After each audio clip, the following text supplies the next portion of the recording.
structure fire at 7:27 last night approximately at Oak Creek Wood Products. Upon arrival on scene, we found that there was a very large mulch pile behind the building that originally was on fire.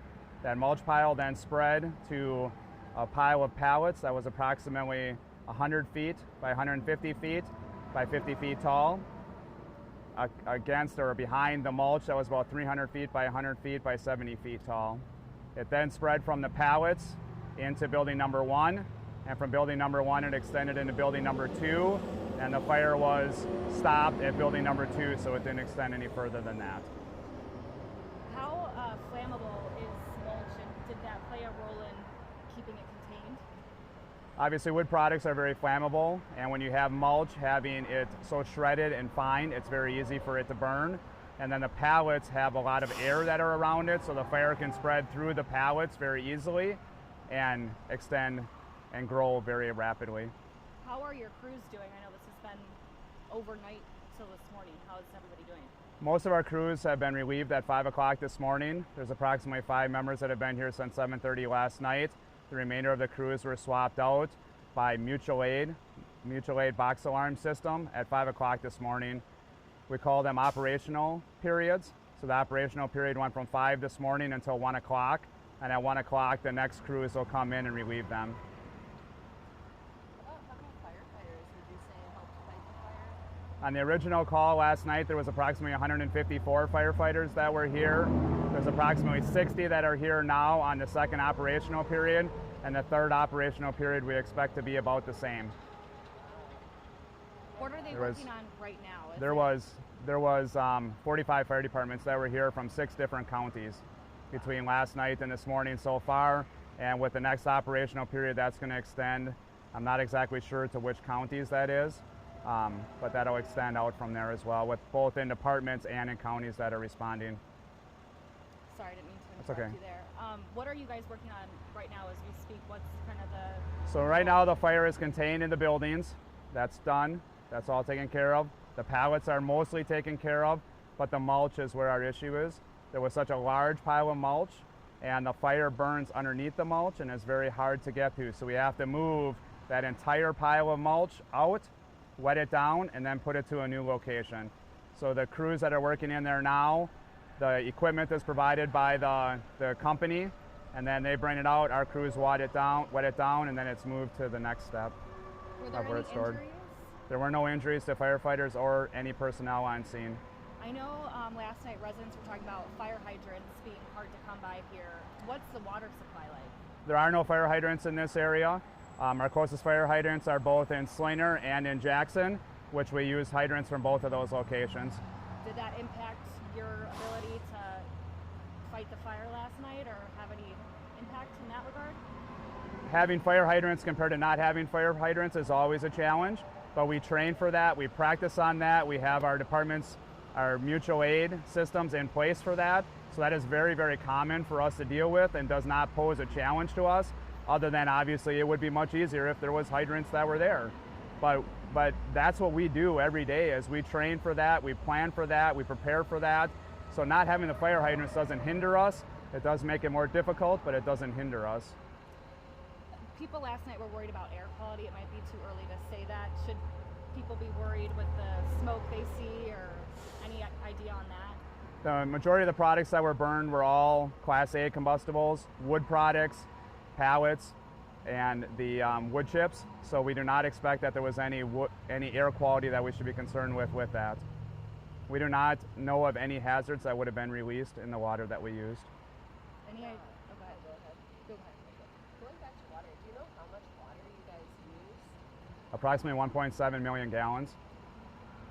How long do you expect to be working on this? We already are established in our next operational period from 1 o'clock until 8 o'clock tonight, the next 8-hour period, and we're hoping by the time that that's done, that'll be it. We're very close now.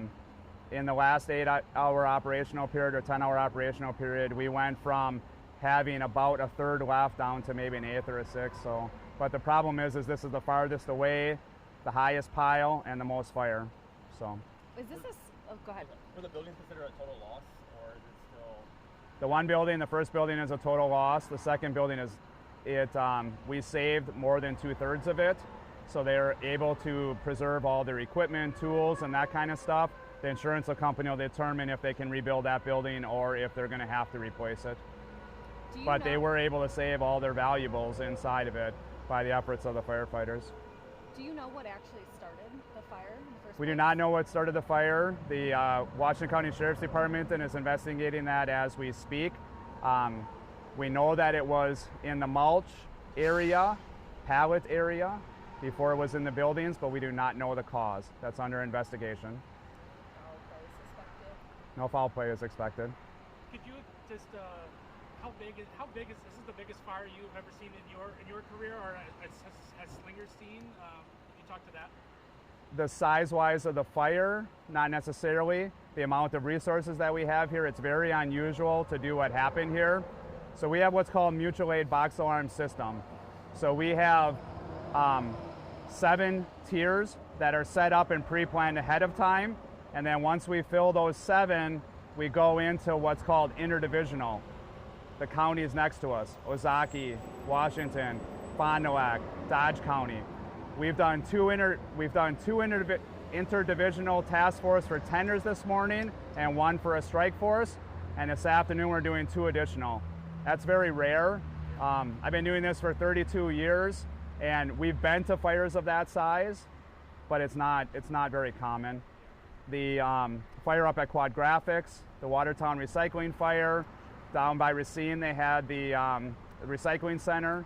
You know, so it happens, but it's not very common. Did we see the community kind of pull together over the past 18 hours? People coming out, giving you all snacks and food and water? The community definitely did pull together. We've had numerous donations of soda, food, water, Gatorade, and stuff from local businesses and from residents that are in the neighborhood. What are the hopes coming out of this? To get it all cleaned up and cleared up and move on to bigger next? Well, our hopes on this side of it is to get the main part of the fire contained. We will not have the fire extinguished. You still will see smoke, potentially for weeks after this call is done. And we're working with the building owners to do that. But as I had said earlier, the majority of the firefighters that are here are volunteer firefighters, and to be here for weeks is very challenging on that. We have full-time, paid-on-call, and volunteer fire departments that are all here working seamlessly together. As a matter of fact, you wouldn't even know that they're from different departments by seeing how that they're working together. It's really amazing. So just to clarify, you said you might be here for weeks, just kind of putting out thoughts. We will not be here for weeks, but there will be hot spots for weeks. So I expect that most likely by the 8 o'clock tonight, we'll be very close to being done, if not done, or turning it over. But there will be hot spots that they'll be dealing with for quite some time. But at the point that we choose to leave, the hazards to the residents that are next door, the neighbors, the air quality, those things will be addressed, and concerned that there's not a hazard to the community by us not being here. And you talked a little bit about all the water that you're taking right now. Do you anticipate residents in the area to expect changes in their water pressure levels? And is there any cutoff point where you'll have to start branching out to, further communities to bring water in? We've actually worked with the water departments from both communities that we are taking water from, Slinger and Jackson, to make sure that we're not straining and putting any hazard or any concerns on the water usage for the residents. Is there any final thoughts you have for people living in the area who have just been following this through the night and into the morning that you want people to know? So as you look at the end result of this, like I said, when we leave, there still are going to be some hot spots. So as you drive by, you're still going to see some smoke that's coming from it. That'll be okay. If there's a hazard and we need to come back, we will come back to do that. We want to thank all the volunteers, full-time and paid-on-call members from the 45 or so departments that are here already and the additional that are coming, and the community for their support on food and beverages and stuff.